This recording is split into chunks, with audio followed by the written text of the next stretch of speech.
You're listening to an Airwave Media Podcast. Christopher Media, let's make some noise.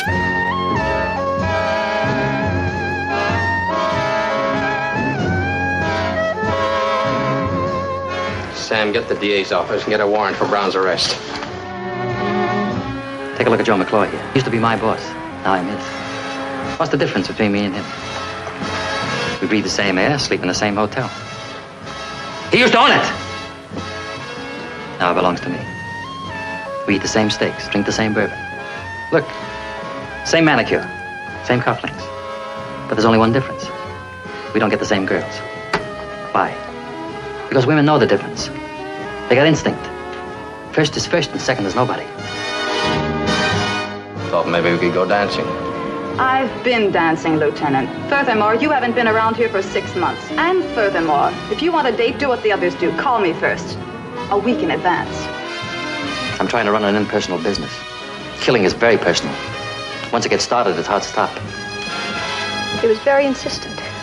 What was the name again? Alicia. My name is Anna Lee Jackson. Are you sure you never took an ocean voyage? Well, if I had, I certainly would have remembered. Kill him tonight, not tomorrow. Mr. Brown will be dead soon enough. The boys will take care of him for his long double cross. But if we do it now fast, we'll save a lot of people a lot of trouble. You should have hit me back. You haven't got the hate.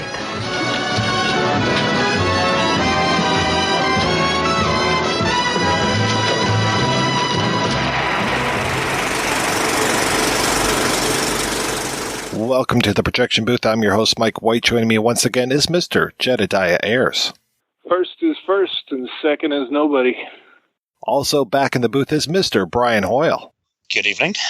We kick off Noirvember 2019 with a look at Joseph H. Lewis's The Big Combo, written by Philip Yordan. The film stars Cornel Wilde as Lieutenant Leonard Diamond. He's a cop with a soft spot for Susan Lowell. She's the main squeeze of Mr. Brown, played by Richard Conte.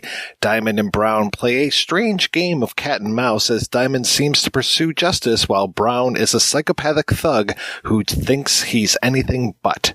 Of course, we're going to be spoiling this movie and a lot of its twists and turns, so if you don't want anything ruined for you, turn off the podcast now and go watch it.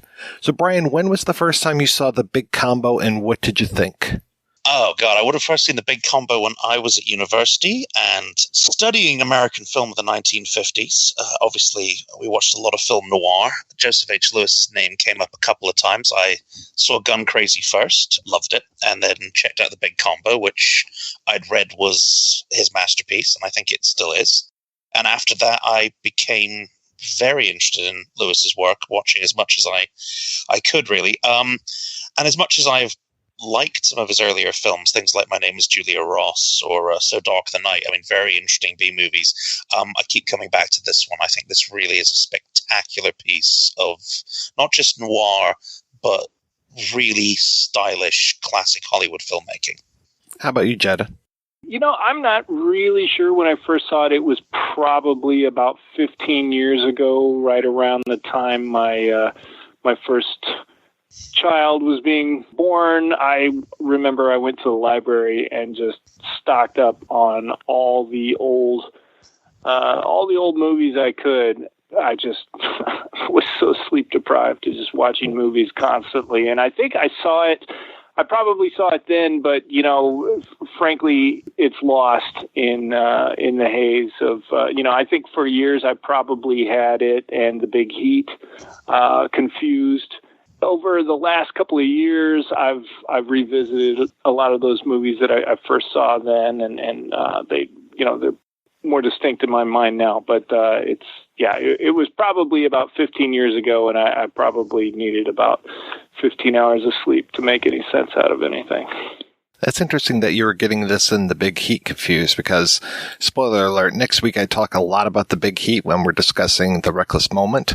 But also I noticed in one of the articles about The Big Combo that the author kept referring to things in The Big Heat. So I don't think there's any fault of yours in confusing the two because there are some similarities, especially the whole Diamond Brown dichotomy is very similar to the two, the straight edge cop and the villain of The Big Heat as well. I think, like you, Brian, I saw Gun Crazy. I think I saw that in college, and then I want to say, well, I probably saw The Big Combo in college as well. And I saw this one specifically because of two things. One, my desperate attempt to track down all things Quentin Tarantino and the whole thing of Mr. Brown, and Mr. Brown being his name in Reservoir Dogs. And then the other thing was reading about the torture sequence with the hearing aid, which we will talk about a lot more, which also seemed to play into some of the Reservoir Dogs connection as well. So this one was really easy to find for a long time. It still is. I have this on... Gosh, I think I've got this on like regular DVD a couple times, always looking for like a really good version of it. And then finally Arrow Academy put it out on Blu-ray over in the UK.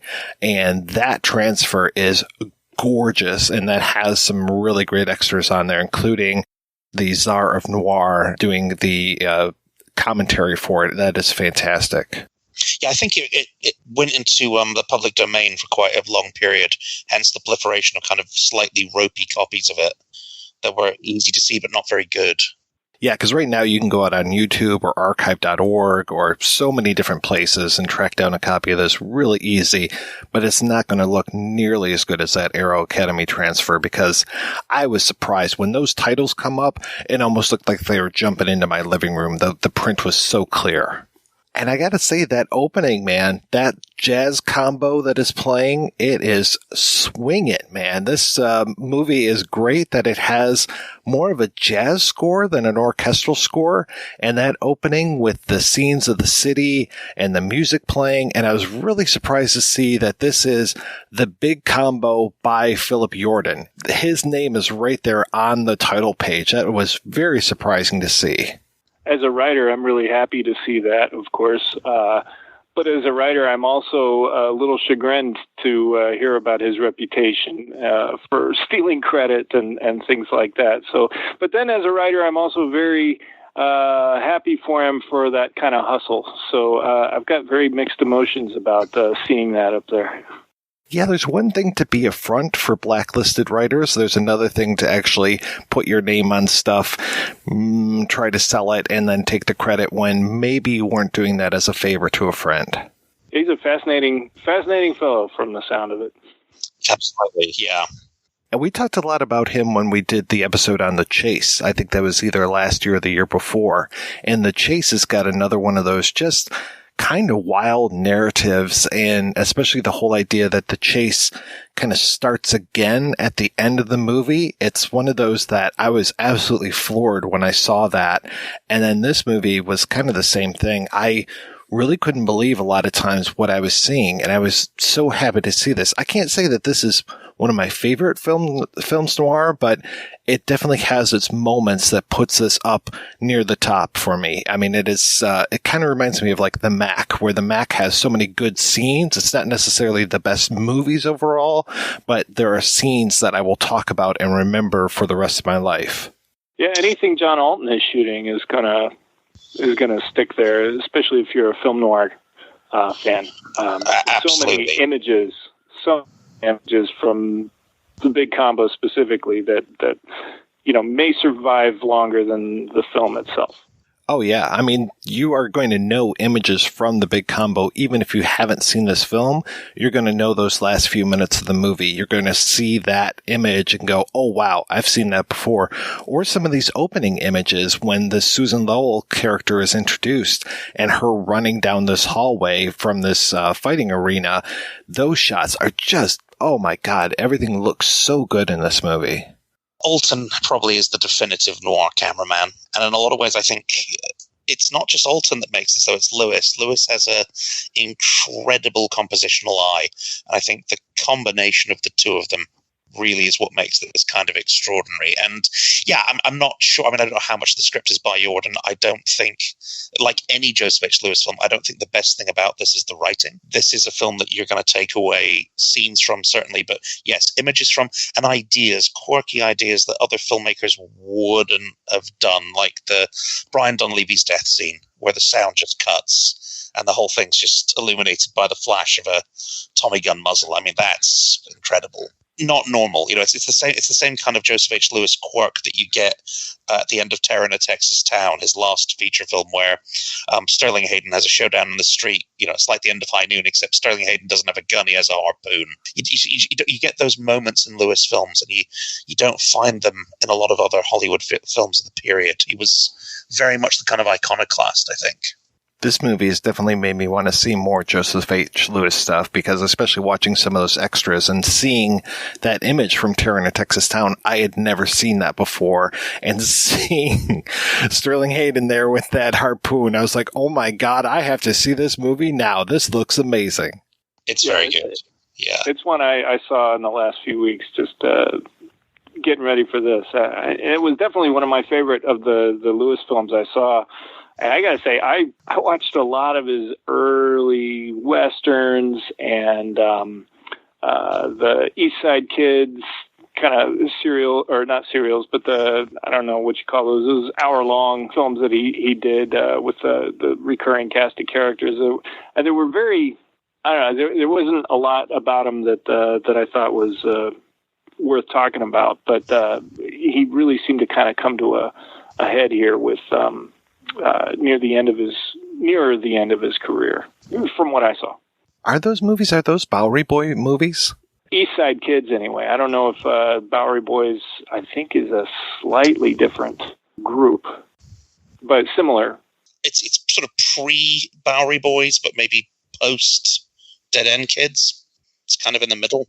I think there's overlap in you know, characters and casting, but you've got the Dead End Kids in things like Angels with Dirty Faces, and then they become the East Side Kids, and then I think out of that they become the Bowery Boys. He's making some kind of quickie, as you say, sort of hour-long-ish movies with them in probably the late 30s, early 40s. And his early stuff is maddeningly routine. He's got like 8 film credits in 1940. And, yeah, it's crazy. 3 or 4 of them are those, and then several westerns. And I know when he talked to Bogdanovich, he was pretty proud of Gun Crazy. That, he said, was his favorite film. And even when Bogdanovich asked for his second favorite film, he also said Gun Crazy. So he knew that he had some real dynamite there. I think, though, that The Big Combo is up there. I think that it is maybe not as strong as Gun Crazy, but there are some really inventive things. And like you were saying, that combination of he and his cinematographer, just holy cow, just they really were doing something special here. And I do want to talk about, we've used the term combo for him and his cinematographer. I want to talk about what The Big Combo is, because it took me a long time to figure out what they were even talking about with this name. It was that thing that you did with films noir, which was to add the big for it. I mean, we talked about that with John Pace's The Big Crime Wave, as opposed to Sam Raimi's Crime Wave, or Crime Wave from earlier with Sterling Hayden. So there were a couple things that I was thinking might have been the big combo when it came to this. One of them was the music, because when you talk about music, you talk about a jazz score, you talk about people being in a combo. One I thought was the boxing. And I love that they kind of do a freak out with us here when it comes to the boxing, that they set this movie up as if it was going to be a boxing movie. We start in a boxing arena. We have a boxer. We have Mr. Brown talking to this boxer. Okay, we're going to have, the left-right combo kind of thing. Nope. From what I understand, it's the combo of Mr. Brown being both a money lender and a savings type guy. He's almost like his own financial institution. Well, it seems to be when Cornel Wilde is first talking, he's getting chewed out for spending $18,000 in the last 6 months investigating Mr. Brown.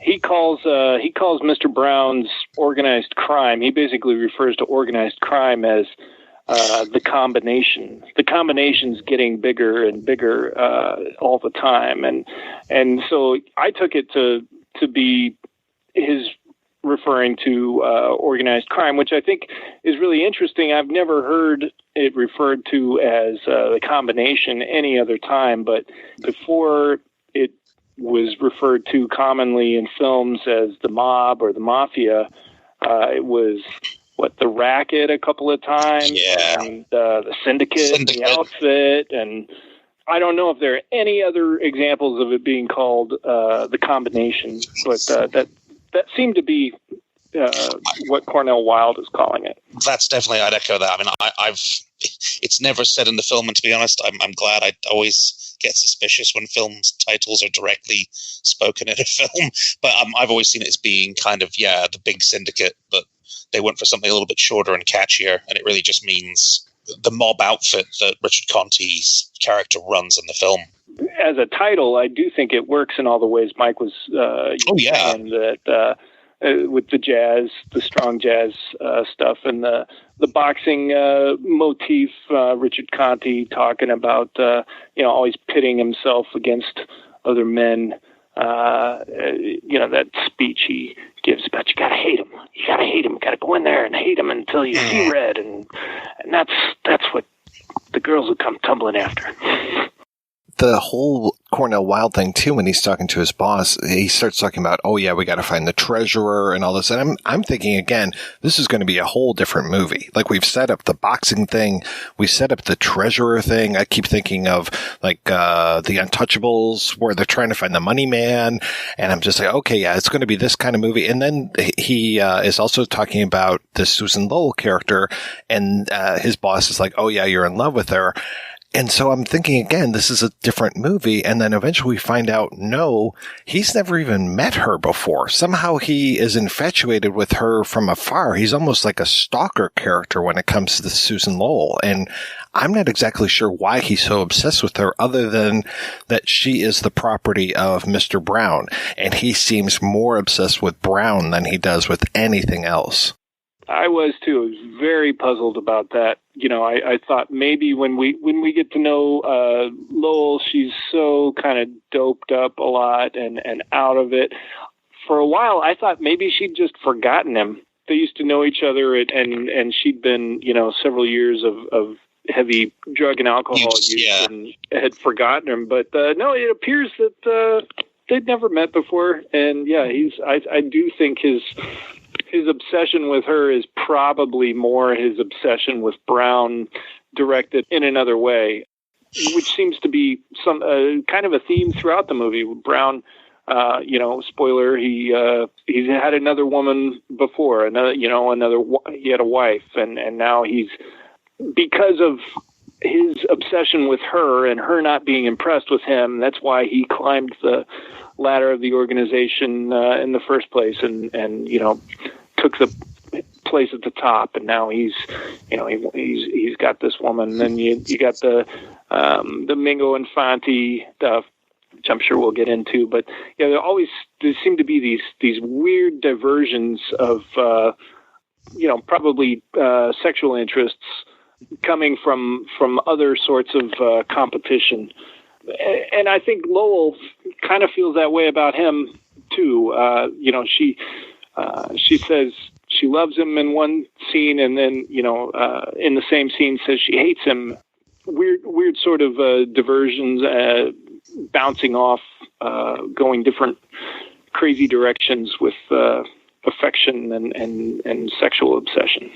Yeah, I mean, I kind of go with that as well. But in some respects, I've always kind of equated Cornel Wilde's character's relationship with, I'm trying to remember the girl's name, with the Susan Lowell character. Susan Lowell's character is kind of being like the central romance in Otto Preminger's Laura.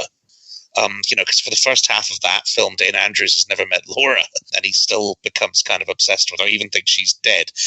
There's an element of that as well, that these kind of lonely film noir cops become so obsessed with their case that they can't kind of disentangle, romantic interest with just kind of investigative interest. I think there's a sort of element of that as well. In a movie that is so rife with quote-unquote sexual perversion, I keep thinking that he actually has a crush on Brown and that he wants to be with him more than he wants to take him down. It feels almost like a sexual obsession with him, and he's more projecting onto Susan Lowell. That might be stretching it a little bit, but then when you look at the Fante and Mingo relationship, or you look at Mr. Brown and Susan and the whole scene where he goes down on her, and we'll talk about that more later. I mean, there's some weird stuff going on in this movie, so I would not be surprised if there was kind of more of a romance that he wants to have with Brown, let's say.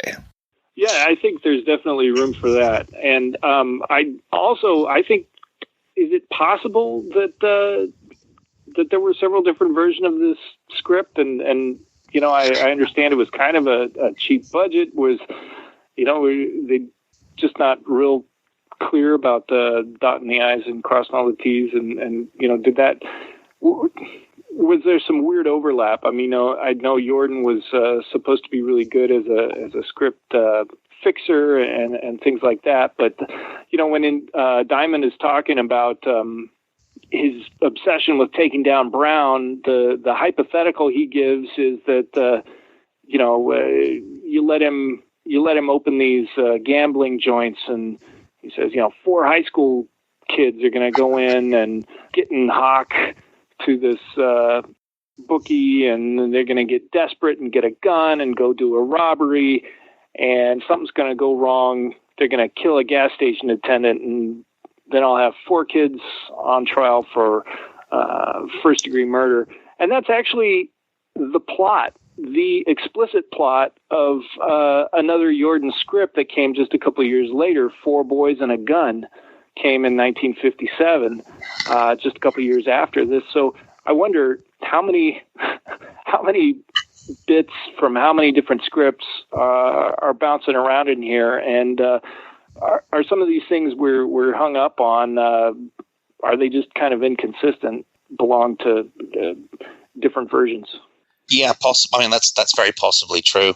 It's kind of hard to say unless you actually get to see, the multiple drafts as they progress. But I mean, I'm kind of with Mike here. I think Fante and Mingo are definitely the first kind of homoerotic couple of hitmen that I've come across in a Hollywood movie, sort of chronology-wise. And you get ones later, things like Bring Me the Head of Alfredo Garcia, or possibly Don Siegel's version of The Killers. And there is a lot of perversion or sexual obsession in Lewis's films in general. I mean, So Dark the Night is about someone whose sexual obsessions basically make them schizophrenic. My Name is Julia Ross has a lot of that. Gun Crazy is about as Freudian a film as you'll ever see, and is really, the surrealists would kind of embrace that as a film about l'amour fou. Yeah, he's obsessed with Richard Conte. Cornel Wilde's obsessed with Richard Conte in a way that's more than just professional. And for me, it's yes, it could tip into the kind of slightly sexual, but it also looks forward to the relationships you get in, the kind of cat and mouse cop gangster thrillers of Jean-Pierre Melville, or even later on a film like Heat, the Michael Mann film. So it's where again there's an element, is Al Pacino really just obsessed with Robert De Niro on a professional level, or is there more to it than that? So I think there is an element of this in the film. All within a very strict obedience of the Hays Code, though, which is what makes it so interesting. It's all implication, and you can take it or leave it. This was the same year, too, where Jack Elam, I believe, if memory serves, we talked about Kiss Me Deadly a few years ago, and there was a weird homosexual overtone to his relationship with the other gangsters that he was running with. And then I can't remember, you mentioned Don Siegel, I can't remember when the lineup was, but my God, that relationship in there was that was almost overt, as close to overt as you could possibly get at that point, I think. Yeah, that was a lot of fun. Those Eli Wallach and was it Barrymore? Was it Barrymore? I think you might be right, yeah. Okay. Well, they were, so much the heart and soul of that movie. It's so gross. Oh, yeah. Well, in that weird, stabbing one guy in the back, and it just felt so much like it was penetration. I mean, it's just so many good things. I like where you're coming from with this whole idea of these might be other script ideas floating around, because there's a lot of things that are going on in this movie that we never see. I mean, this whole idea of Mr. Brown having formerly been a prison guard and then somehow got involved with the racket. And it's like, well, that could be a whole movie unto itself. Or this idea of Mr. Brown usurping this Luigi character who we never see, who has been killed off screen forever ago. That could be a whole other movie unto itself. And it's just, there's so many things that are going on in here that we are really just listening in on, and we're these observers hearing these stories and trying to figure out what's truth and what's fiction. And I always wonder, how did Brown go from a prison guard to being the top, the capo de capo of this crime syndicate? Yeah. Well, his kind of usurping of Brian Donlevy's character as well that's another film. Yeah, and it feels like Dunleavy is some sort of weird cuckolded man, and he's got the hearing aid that it just kind of symbolizes that he isn't 100% of a man, and the way that he tries to convince Fante and Mingo to cross Mr. Brown, but Mr. Brown, I don't think he's ever really scared. I think he knows all the time that Fante and Mingo are always going to be on his side. Even when he double crosses them, it feels like, okay, yeah, I'm done with these two now, but they have always been my guys. Yeah. Yeah, when he tries to convince Fancy and Mingo to do, he says, I'm going to teach you how to be men. Their relationship is just so terrific. I mean, when they're almost on the lam, and I think it's the Lee Van Cleef character is like, they're going to be looking for us in every closet. I was like, oh, wow. And then when the other one says, I can't swallow any more salami, I was just like, man, this scene, come on, this is fantastic. What I'm worried about is getting out of this hotel. The cops will be looking for us in every closet. Can I just say how much it throws me when they say his name Fanti? I always want to say Fonte because I think of John Fonte, the author, who I always assumed, I guess I never really heard it pronounced, but I remember reading, before I knew who John Fonte was, I read a Charles Bukowski book where he referenced Fonte. He had two characters, they were like cops on his trail, and they were named Fonte and Dante.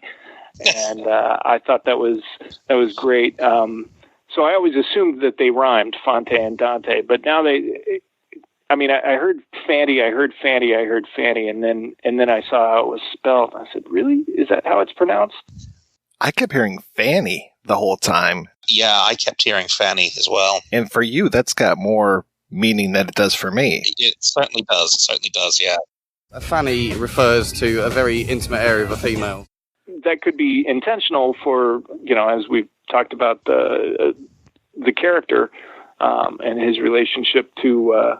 I think he's supposed to be the bottom. That there's that scene where they're sleeping in beds next to each other, and supposedly the pajamas they're wearing are just one pair of pajamas. Yeah, he's Van Cleef's wearing the bottoms, and Mingo's wearing the top. So. Yeah. I get really into the idea of, this is just what kind of nerd I am. I love the idea of graphing movies.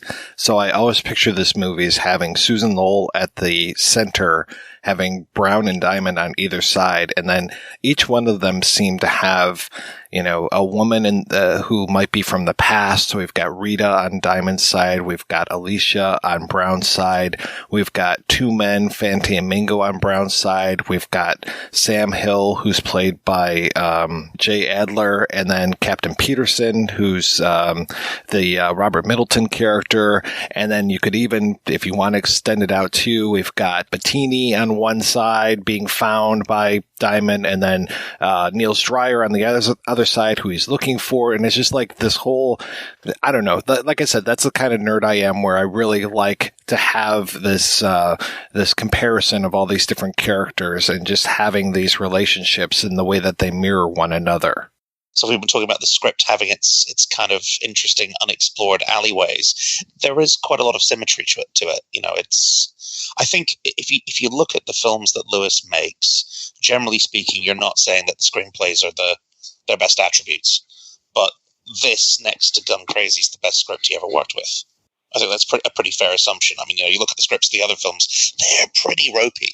And, Lewis has to do everything in his powers to make the films interesting and evocative visually. Here, he's got a script that has a good architecture to it. It does combine a lot of interesting backstory into 90 minutes. I mean, if you think about Susan Lowell's character, I mean, there's this whole second story and career she has as a classical pianist, which, the film kind of brings in, and then it doesn't drop. It's interesting because Richard Conte, who presents himself, his character presents himself as kind of being so suave and sophisticated right before the infamous scene where he goes down on her, he tells her to turn off the music because in a way it's, he almost perceives that kind of level of culture as a sort of threat. Here's something that she understands that I don't, and that, I have to get rid of this. They insist she turn off the music. But I'm saying there's that other story there. But the script is, I think, of, a really solid piece of work. It's not one of the greatest noir scripts. It's not the sweet smell of success, but it's still really good stuff. Am I the only one who Rita acts Lowell off the screen? I mean, I really want. I'd be a Rita guy myself. I don't know what the attraction to Lowell is really. I think obviously it's she's married to Cornel Wilde, and the actress obviously is Gene Wallace is married to Cornel Wilde, and they basically their production company produced the film. Oh God, what's that? At the beginning, it says it's a co-production between two companies, one of which is Theodora.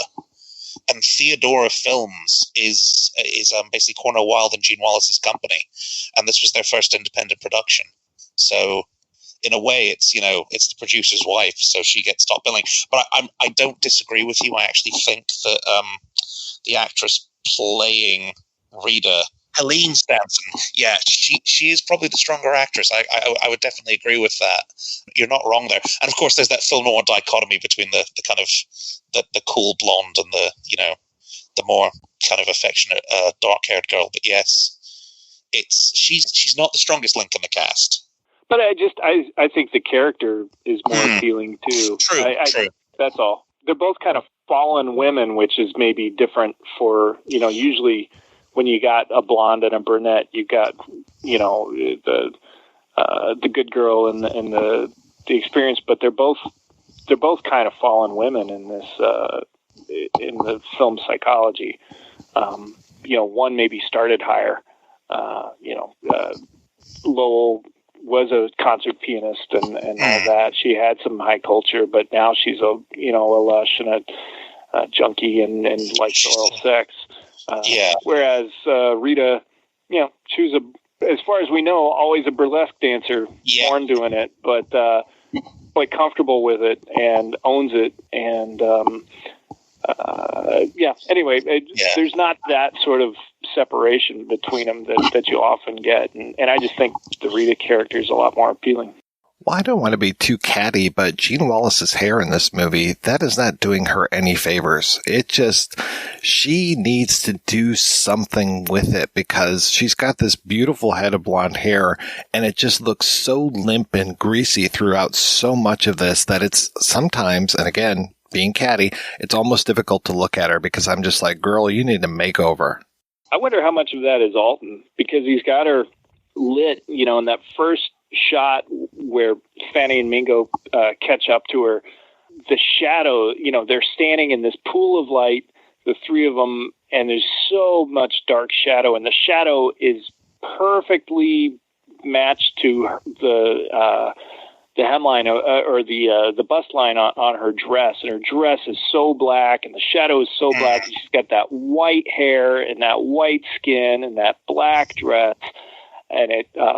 So I wonder if that's Alton's influence, just saying, no, I want as much, contrast as possible. That could very well be, because you can't get that kind of silhouette that you're going to get in that famous ending shot unless that hair is kind of taken down a little bit. But yeah, I agree with you as far as I would really like to know more about the Rita character. And I feel terrible that she gets dispatched so easily. And it kind of becomes now it's personal for Diamond, even though it was already personal. And it rings false to me. It feels like he kind of threw her away before and is okay throwing her away now that she's a corpse. It's the one moment of really, spending the city's money on this apparently, useless task that nobody really wants him to accomplish. Doesn't seem to bother him. And, hauling in 96 guys on, false pretenses and doesn't bother him. And, all kinds of stuff doesn't bother him. But when she's killed, it really gets to him. And it's, I think, probably Wilde's best moment in the whole movie is when he's reacting to her death. So maybe he moves on from it too fast, but it's one of the real emotional moments for me. Because, like I said, the Lowell character doesn't bring that out of either one of them. Yeah, I mean, I guess he does kind of recover a bit quickly, but this is the nature of the kind of the B-movie world we're in. We don't have time. The narrative is always moving forward at such a pace, really, that times for funerals and grieving and introspection doesn't really kind of enter into it. It is probably Wilde's best moment as an actor, and I think he does convey there that kind of emotion. But for a man like him, who's supposed to be this kind of, I suppose, man of action, the best way to kind of mourn her is to get Richard Conte, really. But in a way, I mean, I guess you're right. It's kind of like the femme fatale character, there's not really a fatale in this in a way, but the sort of film noir heroine has been bifurcated between two characters here. And I think if you put the better attributes of both of them together, you probably end up with Gloria Graham in The Big Heat, who to me is kind of definitive in that respect. But that's a story for another time. As you say, talking about mid-50s film noir, but even ones with just the word big in the title is a thesis in its own right. Thinking about Jay Adler, who plays Detective Sam Hill, and I was very surprised that they didn't play up his name, because I'm just used to, like, what in the Sam Hill's going on here kind of thing, and then I don't know if his name's supposed to be a joke or not, but anyway, I forgot his character in 99 River Street is very much a dandy, and is there could be some strangeness to his relationship as well, and I love his face. This guy's got just an amazing face, and I love that he's kind of hanging out in these earlier scenes before we realize that he's a detective and before we realize his relationship with Diamond. I just love that he's this mysterious man in the background that we see in several of these shots. And he's the one that picks up Susan's purse when she drops it at the club when she's trying to commit suicide. The other thing that's interesting, talking about the pace of the movie, is that this thing is 87 minutes long, and the script that's provided on the Blu-ray is 126 pages. So it's like, I know things were cut, obviously. Like, we see Whit Bissell's name in the opening credits, but he's nowhere to be seen. He allegedly plays a doctor in this. So probably in this hospital scene with Susan, there was more to it. But really, I read the script and it didn't feel like there was much missing. It just feels like they moved it along very, very quickly. So talking about no time to grieve, there's no time to breathe in this screenplay, just because it has to move so quickly in the final version of it. That's the art, is making something move that fast without feeling rushed. The modern movies, I complain a lot about how long so many of them are, but then when I see shorter films often, I'm like, God, they feel just like they're rushing it. But when I watch something like this, I don't feel it's rushed. We've talked about how many different movies there are, how everybody's got a story in this, and it is, a lot of expositional dialogue and things like that. Another Yordan script that's very high melodrama and things like Johnny Guitar. How many different stories are in that? But it doesn't feel rushed. I mean, it's a different style maybe of filmmaking, but it works for me.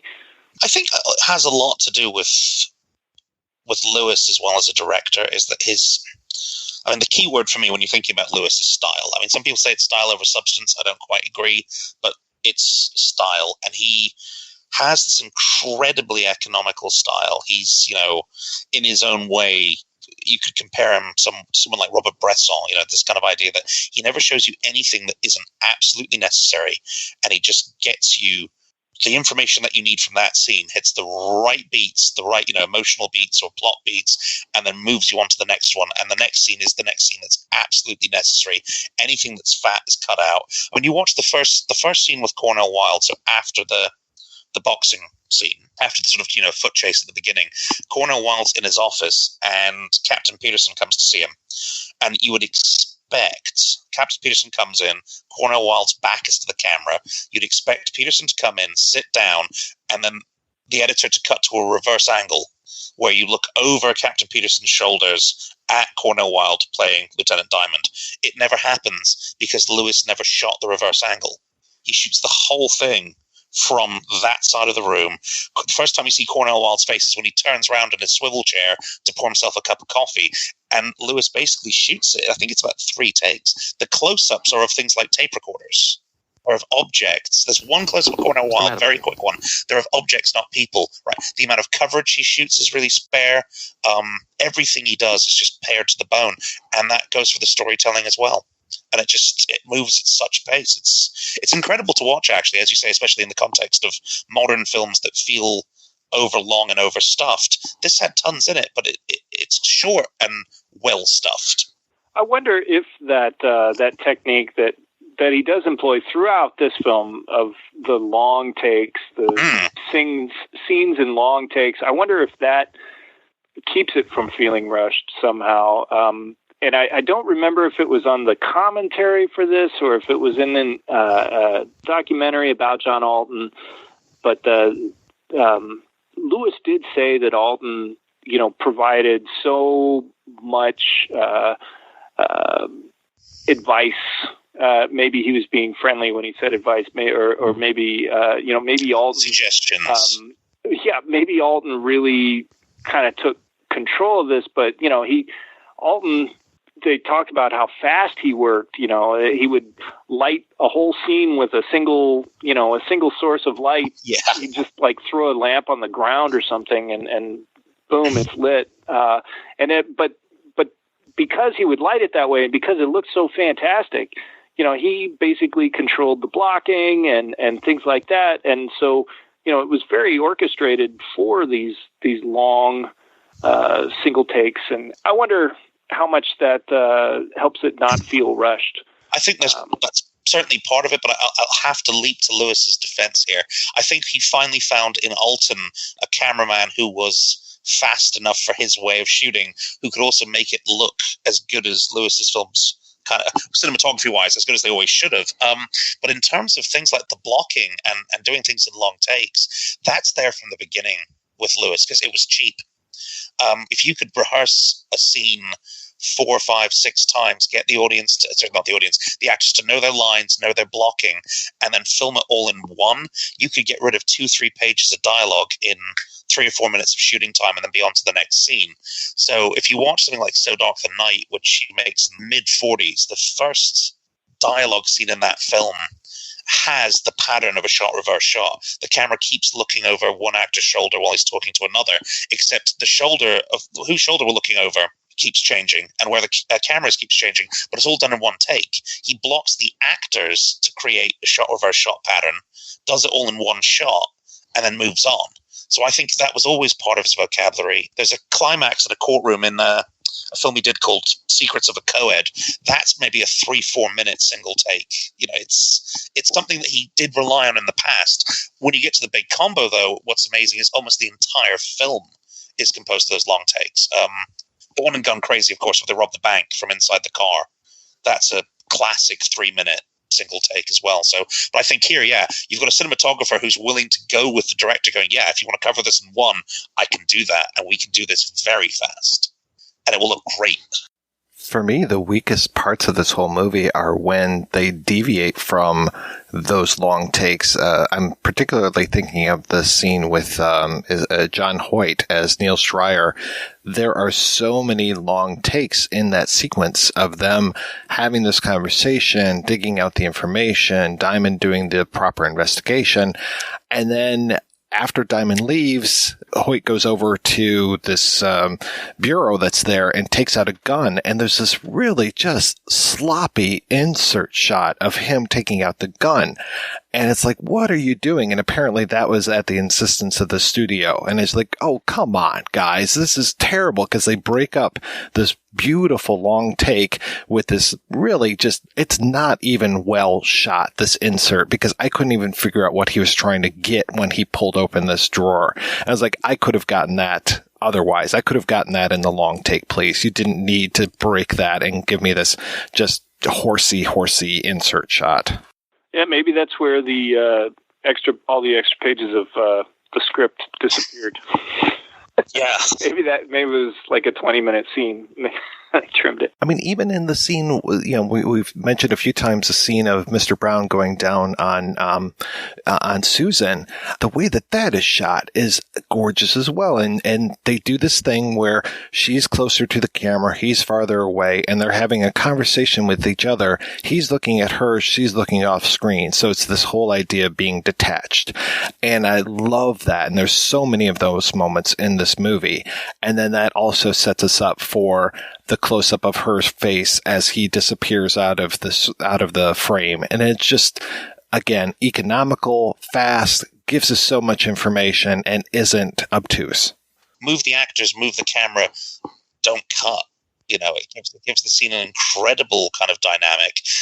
There's a tension in the lack of cutting. Sometimes people say that the tension is generated through editing. Not in this film, not in a lot of Lewis's films. And he just knew how to block actors. It's a rare gift that not everyone has, and Lewis just shows that you can say so much through mise en scène, and you don't have to keep using the same rather redundant pattern of shot reverse shot that so many Hollywood films of this period rely on. For me, that's why this film always sticks out as being so interesting, so important. It's nice to see a film that's made almost entirely of really complex, well-judged master shots. There aren't many of those. Rio Bravo, maybe, around the same period, but it totally breaks with that classical continuity style that you've become so accustomed to in films of the period, and even now, that it becomes kind of a drudgery. This breaks that for me. It's very fresh. It also provides really stylish things like Richard Conte and Cornel Wilde not really talking face to face. Like, they've got a couple of scenes where they're both facing the camera. Conte is in front. He's not even deigning to show his face to Wilde. It's very contemptuous. Oh yeah, he won't even talk to him. He has to use Brian Dunleavy to talk to him. Tell the man I'm going to break him so fast he won't have time to change his pants. Tell him the next time I see him, he'll be down in the lobby of the hotel crying like a baby and asking for a $10 loan. Yeah, his mouthpiece is deaf. I like that. But there's several of those, and you talked some about shooting over the shoulder. There's a lot of that. There's the scene where McClure tries to recruit Mingo Infante, and you got Mingo's back right at the camera, but just in front of Mingo's back is this lamp. So the lamp isn't drowning out the nice lighting on Van Cleef and Dunleavy, but it's, you just see Mingo's ears sticking out. That's pretty much all you see of Mingo. But the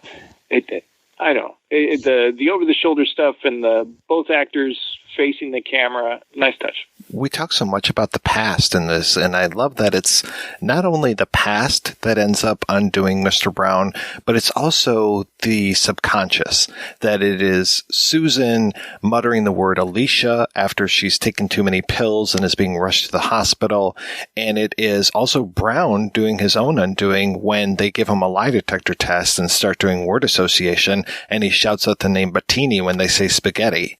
And I also love that when we see Bettini finally later on in the film that he's cooking spaghetti. Again, that's a great touch. But, it's these things that are hidden in the subconscious that come up, that bubble up, that end up being the two clues that help Diamond take him down. Yeah, and the Alicia clue comes from him, too. Apparently he was, kind of not really thinking about it and drawing her name in the condensation on a window pane, and that's where she got it. he got self-conscious when he realized what he was doing, and he rubbed it out. But she uncovered that that's what he was writing. Again, so I like that he's still hung up on her. As much as he talks about how he's such a killer, he's such a full of hate and take the other guy down, and you're on top. First is first and second is nobody. When the women tumble after you when you've had the thing, but he's still that's all kind of talk to him because he's still hung up on his wife. That subconscious is what takes him down. Cornel Wilde maybe isn't the best actor in the world in this movie, but he's got a really good presence. But Richard Conte, he is just remarkable in this, and his face is just terrific. He's got such a great face for this. And I know that they almost had another face. They almost had Jack Palance in this. But I think Conte, the way that he carries himself and the way that he talks, the way that he has that kind of rapid fire patter, it works so well. And I love talking about his face. I love when they eventually capture Diamond and they end up torturing him for a while, trying to find out why he's asking about Alicia and what's going on with this stuff. The way that again is being lit with that really harsh key light from above and the shadows on his face, just the ridge of his brows catches the light so well.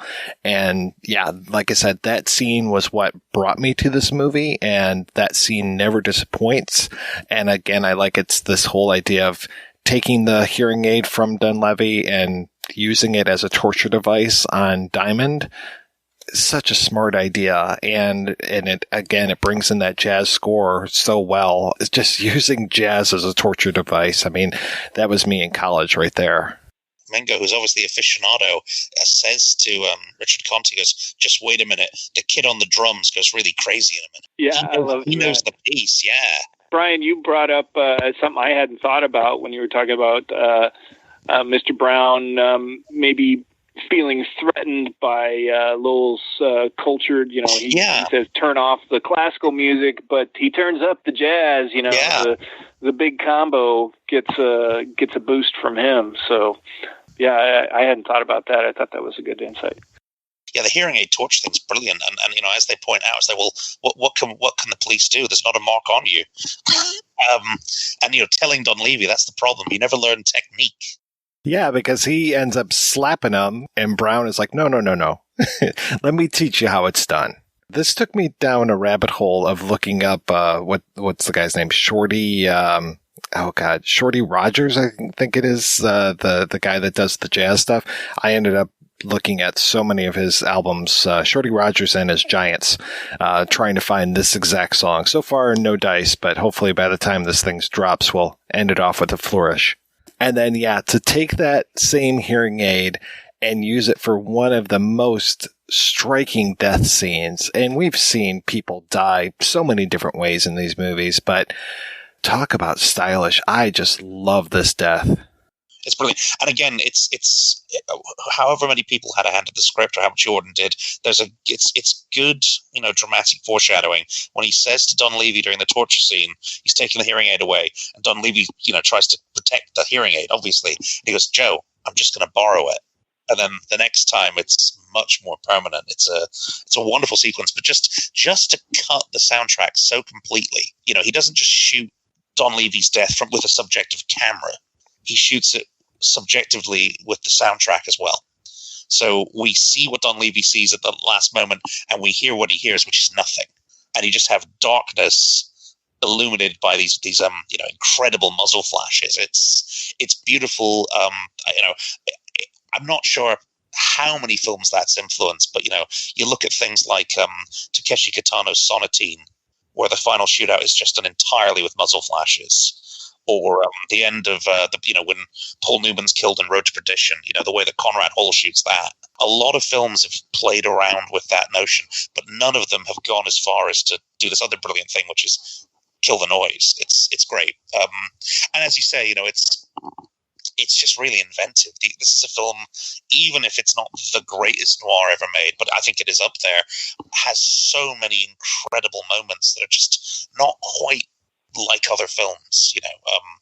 Other perhaps slightly better films would have moments that were, or less abnormal moments like this.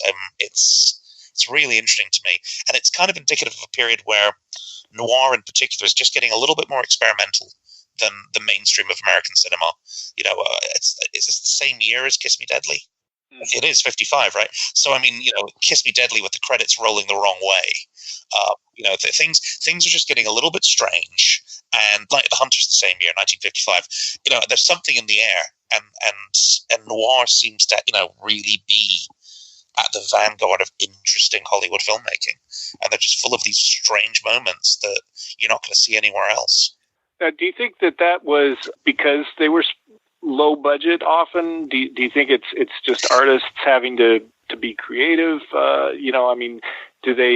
Does Lewis say, let's do this all in one take because it's great? Or does, Alden say, we don't have much budget to do, it sounded like you were arguing for Lewis there, but I wonder with a lot of this stuff, how much of it is born of the actual financial limitations on these guys having to get really creative, and how much, would be there without. Obviously, Alden lights American in Paris, the really strikingly, it's a big production. This is a small one, yeah.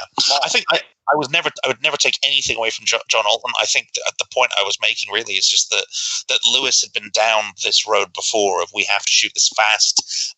Long takes are quicker. They take longer to rehearse and block. But once you've got them in the can, you've got 2 or 3 pages, you can move on. I think he just found the perfect cinematographer. If he'd found Alton earlier, it would have been, a dream combination, I think. It's just a shame that, I think he just works with Alton this one time. I think Alton understood fast, quick, and strikingly minimal. And I think Lewis was the master, or one of the masters of fast, quick, and minimal. And they just spoke the same language. So, I wouldn't know who did what with the compositions and the lighting. I think they're complete. They are the big combo for me here. They are totally simpatico.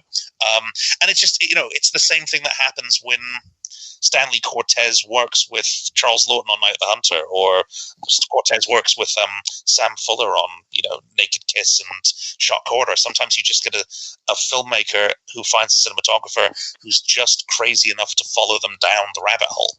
No, I totally agree, because there are plenty of reverse shot scenes in this movie. There are scenes even where it's not typical reverse shot. There's a moment, I think it's of Diamond and Susan talking to each other, and they're shooting these like close up, going back and forth between the two of them, even though they're sitting right next to each other.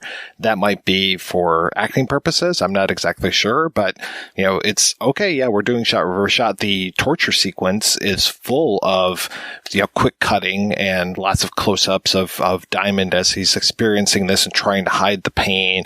Or even when it comes to the death of the Brian Dunleavy character, McClure, there's also tons of cuts in that. And but my God, just, you're right though, as far as the way that they work together.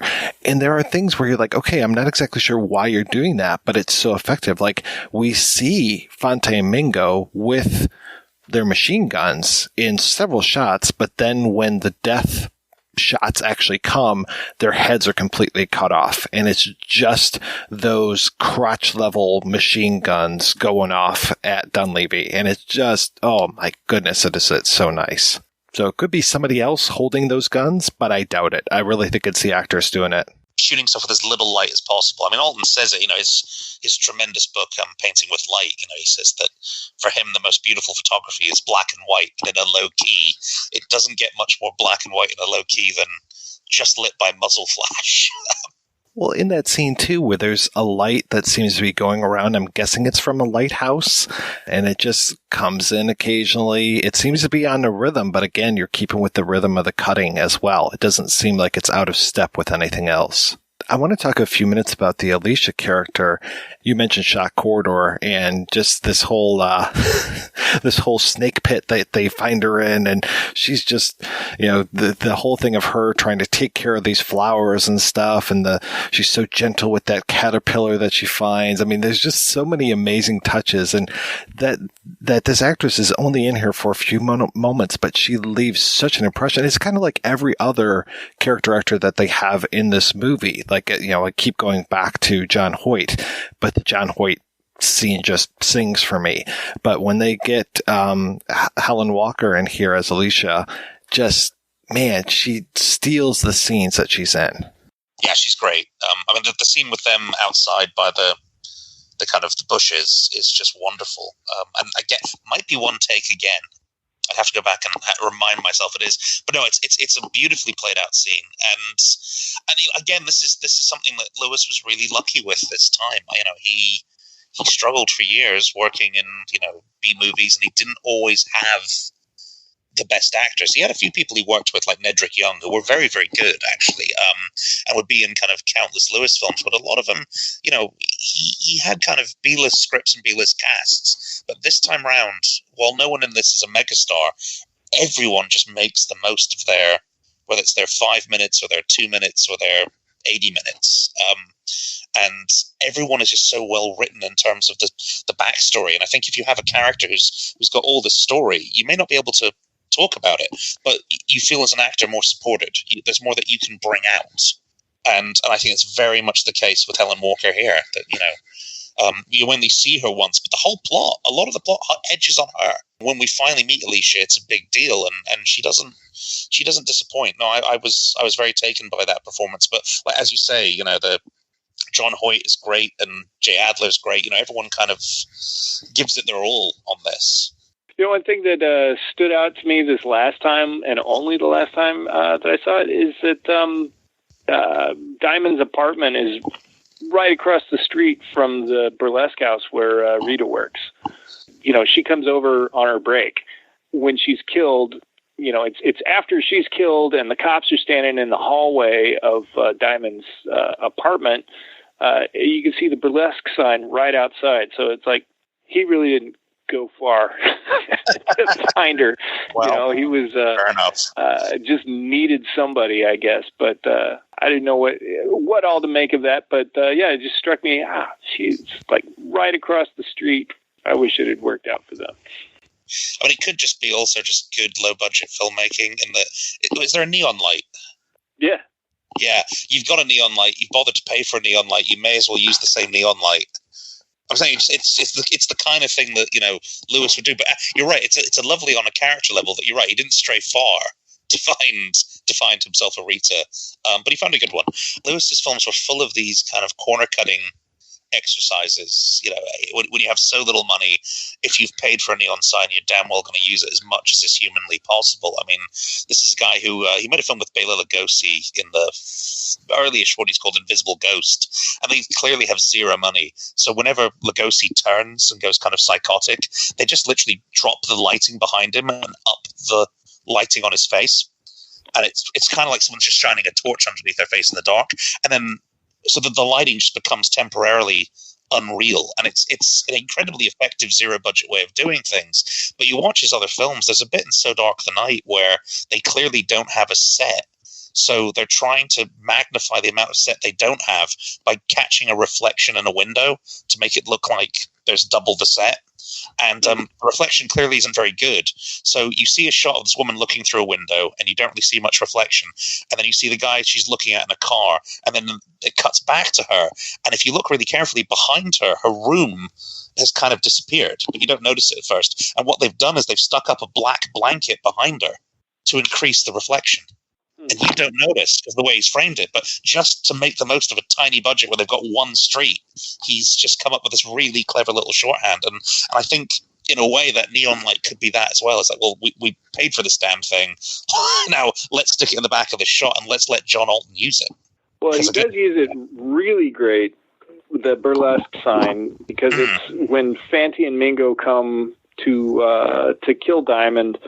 And of course, they end up getting Rita instead. When they first step into the hallway, there's exactly two lights. There's the exit light, over the door. Yeah. It just says exit, and then in a window behind them that you don't even see until it lights up, it says burlesque, and it flashes on them, and then it goes away, and you don't see anything except exit, burlesque, exit. It's this nice.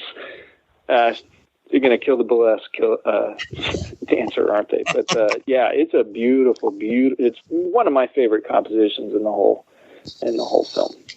I don't think we ever see inside the theater other than backstage in her dressing room. So they just keep it super cheap when it comes to that too, because the amount of dressing for a set like that has to be significantly less than actually shooting in a theater. Completely. You never see you only ever see the backstage, and again, this is very kind of, it's Bresson kind of stuff. You just hear wolf whistles and applause. So it just uses the sound to create the off-screen sound to create the impression of an audience of horny men. It's very good. Yeah, there's a lot of this movie that could just act like a radio play. Them using, I know this sounds weird, but using sound to kill McClure. I mean, that in itself is just a brilliant thing, that they can pull that sound and we don't even have to hear the sound effects of the machine guns. Absolutely. I think, you can talk a lot about low-budget filmmaking, but I mean, this has to be one of those movies that anyone wanting to make a film on a budget should be forced to study. But you realize it's the guys who have no money, or working very independently. People like Lewis on the one hand, or on the more art cinema end, you've got your Bressons or people like Derek Jarman who use sound so evocatively to make up for all the money they don't have. And you just want to take money away from big Hollywood studios and say, no, use sound. And because David Lynch says that films it's a 50-50 ratio between images and sound. Most people say, it's a visual medium and sound's like 10%. Lewis kind of shows that Lynch might be right. That so much of this film is done through sound, through not using sound, as in the case of the hearing aid, through, I don't have money to do a burlesque scene, and it's not important to do one either. So, but let's create the illusion that there's a world beyond this one backstage room, and all we need is a bit of sound to do that. And it's great filmmaking, but it's making a film with the ear as well as the eye, and that I think is a lesson that a lot of people could learn. Let's look at that last scene. Talk about low budget. I mean, there are so few things to go into the last scene, so few pieces. There's like an archway, there's a pump, there's two cars, there's a wall, and that's about it. And the rest of it is light and shadow. And I love this whole thing of, we've talked about elimination throughout so much of this. And I know there's parts of like, when they're about to kill McClure, I think he's like, can't you see me? I'm McClure, and just this whole thing of like being seen, and that it is Susan with a spotlight on a car and pointing the spotlight at Mr. Brown. And that's how Diamond is able to see him and dispatch him. It is just remarkable. And like I said, this is the moment. Like if you go and pick up a book on film noir, I think it was Elaine Silver's Encyclopedia of Film Noir. I mean, this is the image on the cover. Yeah, this silhouette of them, I mean, it is just beautiful. And this whole end scene just plays out with pinpoints of light and darkness throughout so much of it. And then the silhouettes of these characters. It is just one of the most beautiful things. And you mentioned Lynch. I mean, this reminds me kind of those scenes of Henry in Eraserhead, where you have that blackness that goes off into infinity, and the way that the light catches those little eraser shavings. It's so gorgeous. Absolutely. And as you say, there's this, I think it's a lighthouse. You think it's a lighthouse. That single light that just keeps doing the 360-degree turn. So it will briefly illuminate the final scene and give you those silhouettes, and then will disappear and make everything dark again. We don't know if that's a lighthouse because you never see the source of the light. All that's beyond that, as you say, the sort of garage that they're in, is just smoke and fog. I like that it's an airport. It's an airport. Right, probably, There's no airplanes. Yeah. I mean, the script is it's an airport. They're going to meet a plane. Right. There's no budget. There's no plane. They're not even outside. It's on a soundstage. And I love the saving money by just saying, "Where's the plane?" Richard Conte was like, "Where's the plane? I can't believe he's not here yet." And it's like, "Oh, okay, they're at an airport." Sure, I buy it. But that fog machine just does wonders as well, because it makes the light have a kind of vision. Fog, smoke makes light visible. That's why film sets are usually saturated with it. But to use it to the point that you basically just covered everything behind you, it's like, oh, there might be an airport there, but we're not going to see it because it's a very, very foggy day. I love that. I mean, even the airport in Casablanca had more visible stuff than this. Right. That's a very small airport. And it's got a wagon wheel in the background. They didn't have a plane, but they had a wagon wheel up against the corrugated tin. That's a bizarre thing. This is actually not a joke. Lewis used to have a cart full of wagon wheels, and he used to carry them, basically bring them to every set. And if he couldn't get a good composition with his limited budgets and resources, he would shoot through a wagon wheel. So there were even people in the industry who called him Wagon Wheel Lewis. If you look at Terror in a Texas Town, there's some of the greatest wagon wheel compositions in the history of cinema. But he literally, if he couldn't get a good composition, he had a whole thing of objet that he could put in the foreground to balance and make a good shot. And it's just, I think he just thought, what the hell, I'm going to get my wagon wheel shot in here for no other reason than I've got the box of wagon wheels with me. But he always did it. And it's just interesting that in a non-Western, it kind of intrudes. But watch any of his Westerns, half the shots of streets will be done through a wagon wheel, because it just hides the fact that there's very little depth to the image, because there's like 4 buildings in the set. But that was, sorry, I'd forgotten about that, but that was really his thing. I love too the use of the corrugated tin in that final shot, because with film noir, of course, Venetian blinds are such a thing, and we get some of that in other shots, but the corrugated tin pretty much does the same effect, just going vertically instead of horizontally. Horizontally, Really, really nice thing. I'm trying to think of other films noir with corrugated tin in it that off the top of my head, I can't think of any, but just watching the scene, I'm just, God, that's what a wonderful compositional tool that is. Absolutely. I mean, it does the same job as you say. So, that's just kind of creating horizontal and vertical shafts of light for atmosphere. It's a really good idea. But I can't think of any other ones that use corrugated tin.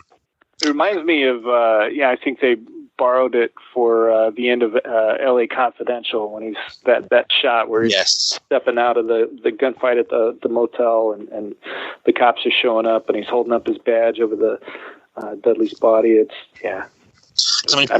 very influential, clearly.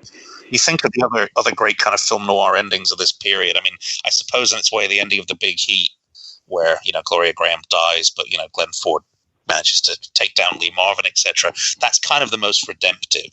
And the end of Kiss Me Deadly is kind of the most awe-inspiringly nihilistic. But if you want to talk about the most beautiful end in noir, it's got to be The Big Combo. It's, and for a genre that, if you want to call it a genre that is predominantly based on its visual style, that's no mean feat then. To say, this is the most visually striking end to a film noir, that's an achievement. Yeah, because we've seen so many amazing things from the beginning to the end of this cycle, and to be able to pull out certain shots for this and say, I think I wrote in my notes, this is film noir in all caps, because this is the moment where you just go, holy cow, look at this, and you can take that and put it on the cover of a book. You can make a poster out of it. It is just so striking. We're going to take a break, and we'll be back right after these brief messages. I am thrilled to introduce Ovid.tv, the new streaming service for art house films, documentaries, and international cinema. Described by the New York Times as a haven for indie gems, Ovid.tv features films such as Claire Denis' Trouble Every Day, Deborah Granick's Stray Dog, and Raul Ruiz's Time Regained. As a special introductory offer for Projection Booth listeners, you can save 50% off the first 3 months of your subscription. Just head on over to Ovid.tv, that's OVID.tv, sign up with the coupon code PODCAST, and you'll get Ovid.tv for just $3.50 per month for 3 months. The offer expires August 31st, so act now. You'll have access to hundreds of films not available on any other platform, which you can start streaming on all of your favorite devices, such as Apple TV and my personal favorite, the Roku. Once again, go over to ovid.tv, ovid.tv, sign up with the coupon code PODCAST, and you'll get ovid.tv for just $3.50 per month for 3 months. Act now.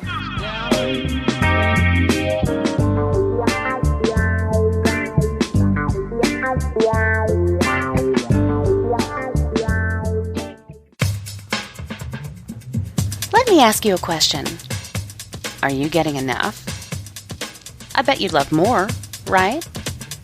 Well, AdamandEve.com wants to give you more with 10 free gifts. First, you'll get a sexy surprise for her. Second, a specially selected toy for him. And third, a little something we know you'll both enjoy.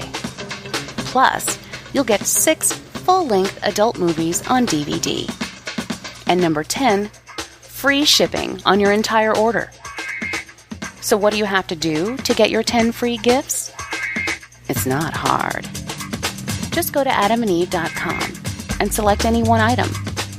It could be an adventurous new toy, sexy piece of lingerie, or anything you desire. Just enter offer code BOOTH at checkout, and you'll get all 10 free gifts. Go check out AdamandEve.com today. Select one item and get 10 free gifts, including free shipping, when you enter offer code BOOTH. That's BOOTH at AdamandEve.com.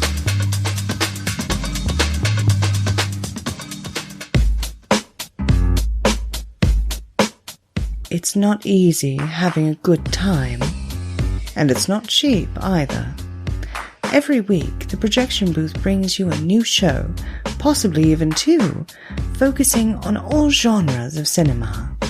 If you've sat through the 7-hour Conan episode, the 6-hour Star Wars episode, or even the hour-long Superbman episode, you know that Mike and his co-host put forth a lot of work into researching the movies, tracking down the interview subjects, and putting together one of the best podcasts on the internet.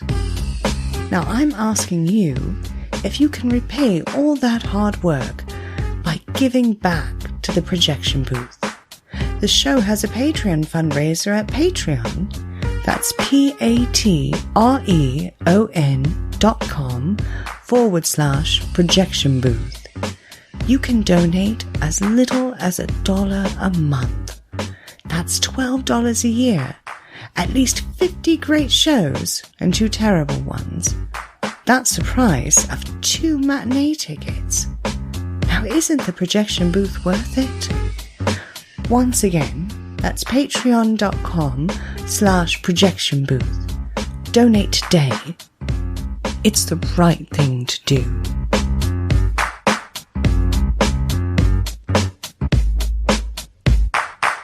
I'm Chris Cooling from Forgotten TV, and you're listening to The Projection Booth, the ultimate movie podcast. All right, we're back, and we were talking about The Big Combo. We have touched on the cunnilingus scene, but we haven't gone into detail as it was. And I love there's a section of Bogdanovich's book, Who the Devil Made It, where he's interviewing Lewis. And I mean, some of this might be apocryphal. I'm not exactly sure, but according to Lewis, the Susan Lowell character, there was some question as to why would she be with Brown. There was questions from Gene Wallace, why am I going to be with this Conte character? And the quote is from, well, it's not the whole thing from Lewis, is, has it ever occurred to you that you're attracted to this man because of his lewdness, because of his sex relationship, which was so crude? No respectable man is going to love you the way this gangster is going to love you. And then he goes on to talk about how he'll kiss you on the neck, he'll kiss you on the face, he'll kiss you all over, on the tummy, and he won't stop kissing you. And that's when it finally clicked for Gene Wallace, and she realized what he was talking about.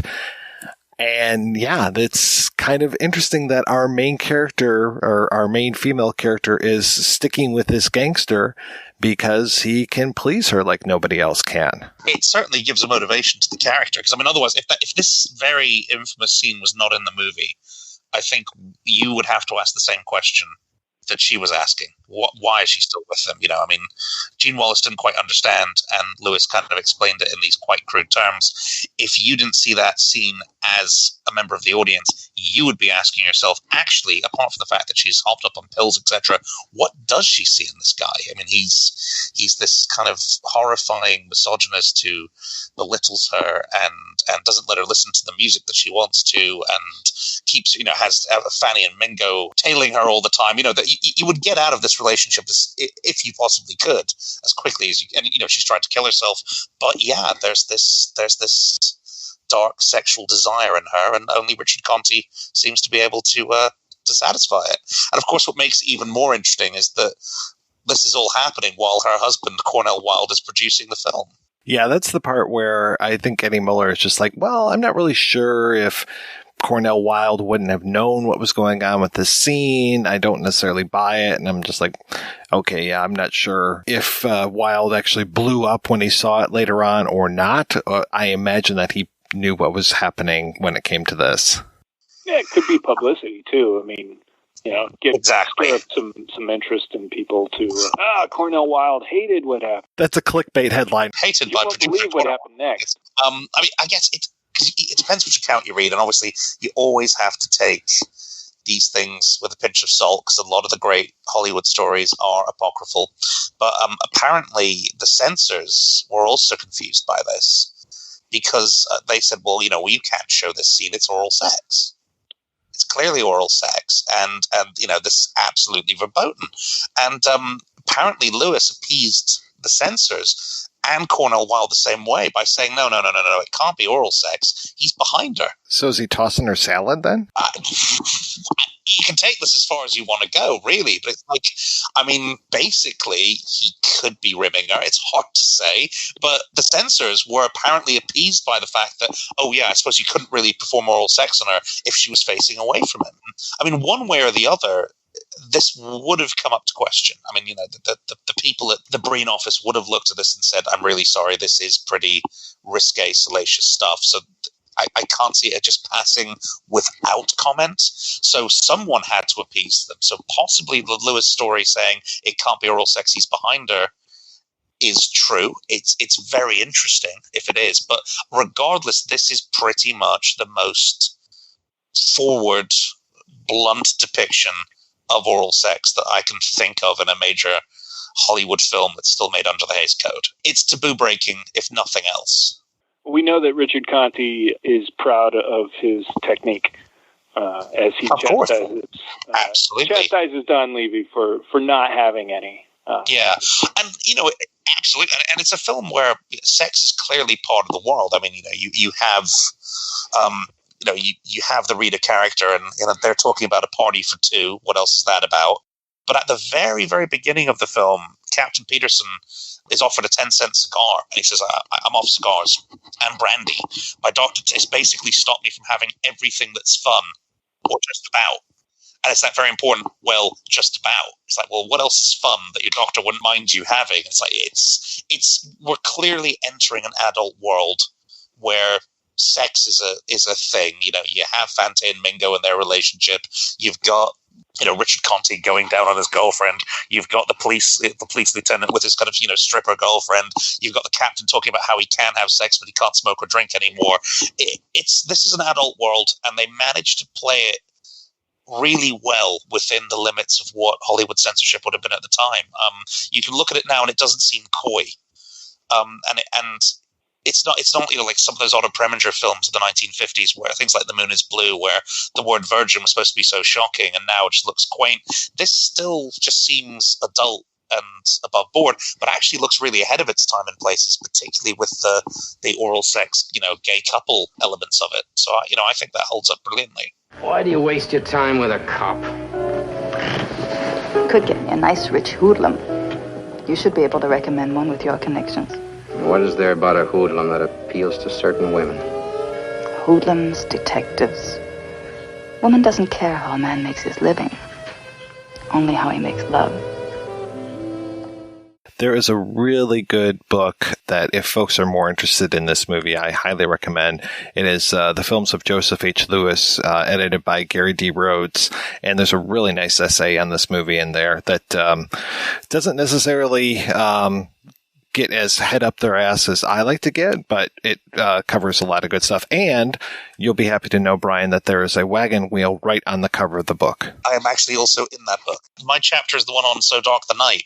But yes, I'm well aware of that book. It's highly recommended. And yes, there is a wagon wheel on the cover. Nobody has ever quoted me back to me before. I am really looking forward to reading more of this book, especially about Gun Crazy. And I think I might have to look at next year's schedule and maybe make some changes because I love Gun Crazy and there are so many amazing things about it to talk about. It's just incredible.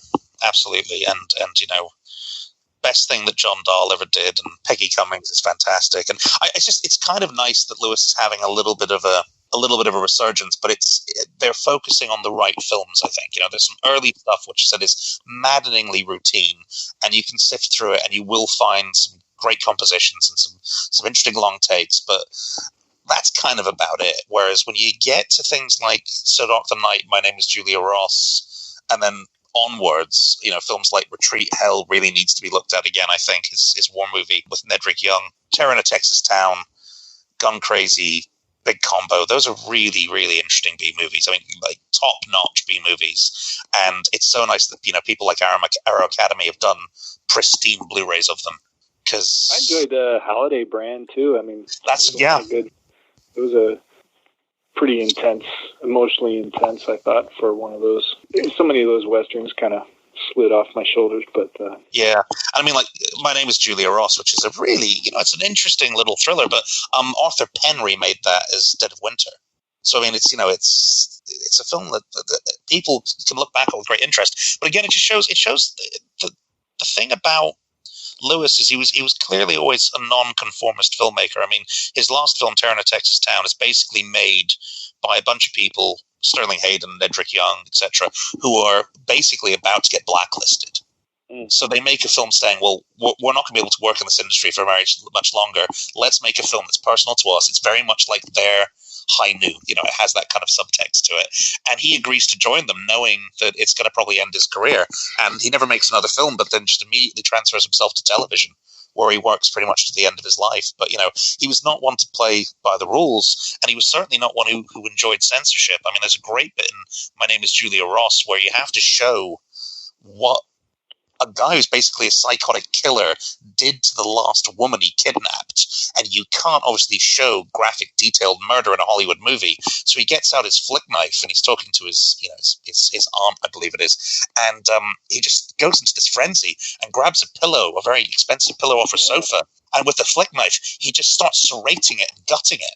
And it's a brilliant way to talk about what happened to this woman without showing a single act, a drop of blood, really. And he was always thinking about things like that. How can you do something a little bit shocking, a little bit disturbing, but keep it within the rules that the censors, they can't stop you? It's like Angelica Houston packing a pillowcase with oranges while she's telling Pat Hingle what it's going to do to her when he beats her with this in The Grifters. Bag of oranges in The Grifters. Yeah, I remember seeing... I mean, the power of that suggestion was so great. I remember seeing a couple of people, I'm not going to mention their names because you'd probably know them and they'd be embarrassed.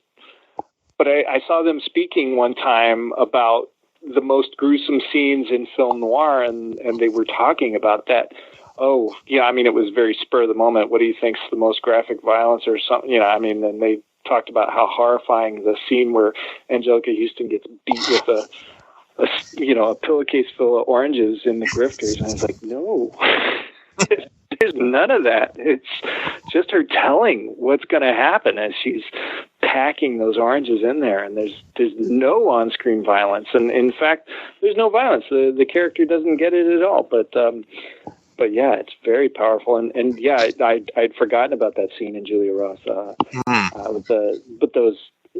stuffing coming out of the pillow was fantastic. Before we get off the cunnilingus scene, I wanted to say one more thing, which was the editing by Robert Eisen in this movie is fantastic as well in The Big Combo, and the way that they use the dissolve of her face as she is coming to ecstasy as it dissolves over Cornel Wilde in his office. And I just really appreciate that, the way that they have that nice dissolve, because this movie's got a lot of cuts, but to use the dissolve at that very particular place, I thought was really smart.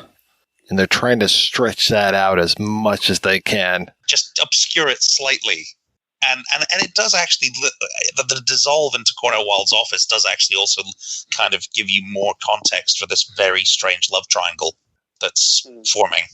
I think there's that element as well. It's partly psychological, but yes, Lewis is trying to get as much of that close-up of her as he possibly can into the movie.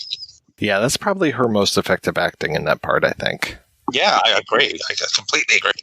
Thinking about sort of slipshod nature of some of the police work that we're supposed to buy, that they can round up every hood in the city in a single night. That's 96 of them, and that Cornel Wilde mentions, just kind of blithely mentions, I got in touch with our overseas military intelligence to get up, some details on this Grazie investigation. I was struck by how, if I hadn't watched this film like 5 times in the last month or so, that probably would have not even occurred to me. I was thinking of this Christopher McQuarrie thing on Twitter. He was watching Die Hard last Christmas, I think, and he was like, you know what? This is not how radios work, how guns work, this is not how any of that stuff works, but this is exactly how movies work. And I was like, yeah, that's it. So, in ways I wanted to think, that's kind of sloppy, that's kind of chintzy, that's cutting too many corners with, but no, that's exactly how movies work. And I bought it. I bought it the first, 4 times this month anyway. But again, it's that economy of narrative. We don't have time to talk to Interpol for real and have it take, 2 months of paperwork, and you just have to, you'd leave those things out because they're not important. But no, you're right. I hadn't actually thought how ridiculously easy it was to round up every single hoodlum in a major metropolitan area.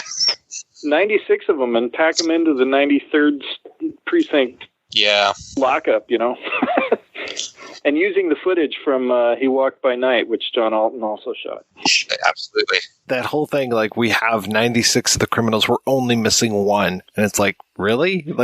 They have really meticulous records. Yeah, it's kind of wild. And I didn't even think about the overseas stuff. But yeah, this whole case spans the globe with the crossing of the Atlantic and, having Alicia allegedly hiding out in Sicily.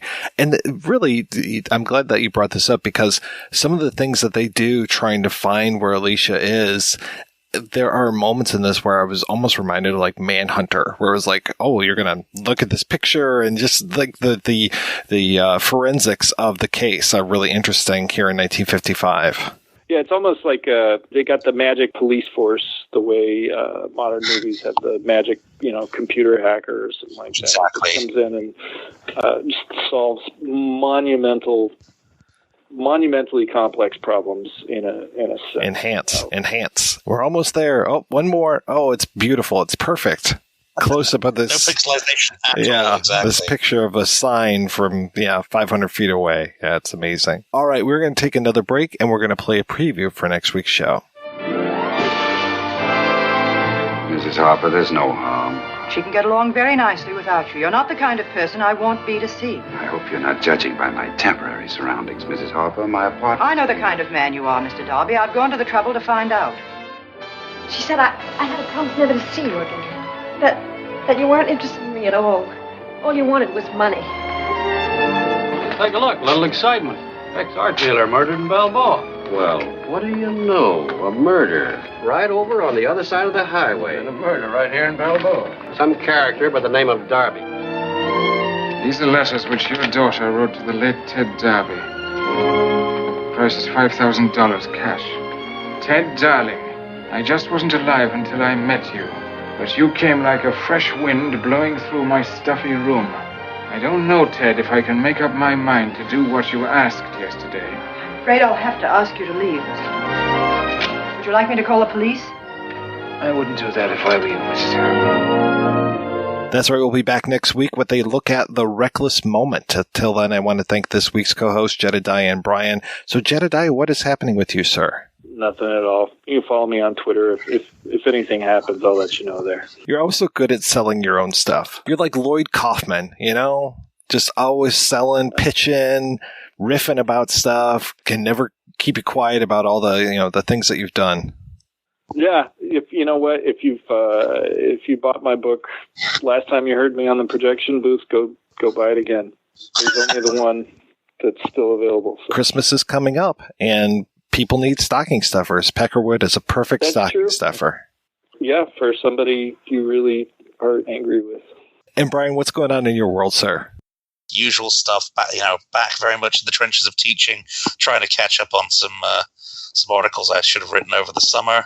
My main thing at the moment is actually working on the piece on the William Walton's film music for Laurence Olivier's trilogy of Shakespeare films. It's kind of outside of my usual remit, but it's very, very interesting. And the Dundee University Film Society is currently doing a season dedicated to the favorite films of John Waters. So that's a lot of fun. So everything from William Castle to Bergman, with lots of stuff in between. Waters used to do, it was the Saturday night screening of the Maryland Film Festival every year, and they would allow him to pick something and introduce it and do a Q&A after. And I think partially because it was John Waters, but also partially because they were films that we never would have seen otherwise. That screening always sold out. And there were so many good things I still think about and talk about today. So I can't even imagine what kind of great stuff you're showing over there. Just got hold of his copy of Joseph Losey's Boom, which actually has a commentary by Waters, which is a thing of beauty. But yeah, really interesting. Otto Preminger with Bon Tristesse coming up, and as I said, some Andy Warhol and Andy Warhol Kenneth Anger night. It's going to be interesting. Fassbinder, Woody Allen, properly eclectic. Yeah, he showed us Baxter, the Belgian killer dog movie. What was the one? The Cat with Two Heads, which was more of a French porn film. There's one called Lovers, I think it was, with Catherine Deneuve's daughter, and it was a threesome movie that was also a musical, and it was just wonderful stuff. And like I said, things I had seen Baxter before, but otherwise things I never would have seen. And seeing Baxter on the big screen, what a treat. No, as he said, to have to make films in bad taste, the first thing you need is impeccable taste, and he's right. So. Well, thank you again, guys, for being on the show. Thanks, everybody, for listening. Please head on over to the website, projectionboothpodcast.com, where you can find out more about today's episode. You also find a link over to Patreon, where you can make a donation to the show. Every donation we get helps the Projection Booth take over the world.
If you enjoy this show and want more people to know about it, head on over to iTunes, leave a comment, and rate it 5 stars. Make sure you like and share us on Facebook, and don't forget to follow us on Twitter. Just search for Christopher Media. Thank you in advance for supporting Christopher Media by clicking on the PayPal button and by clicking through to all the sponsors who support ChristopherMedia.net. Most importantly, we would like to take the time to extend an extra special thanks to you. Christopher Media could not exist without your support. Thank you for visiting ChristopherMedia.net, and thank you for listening. Christopher Media. Let's make some noise.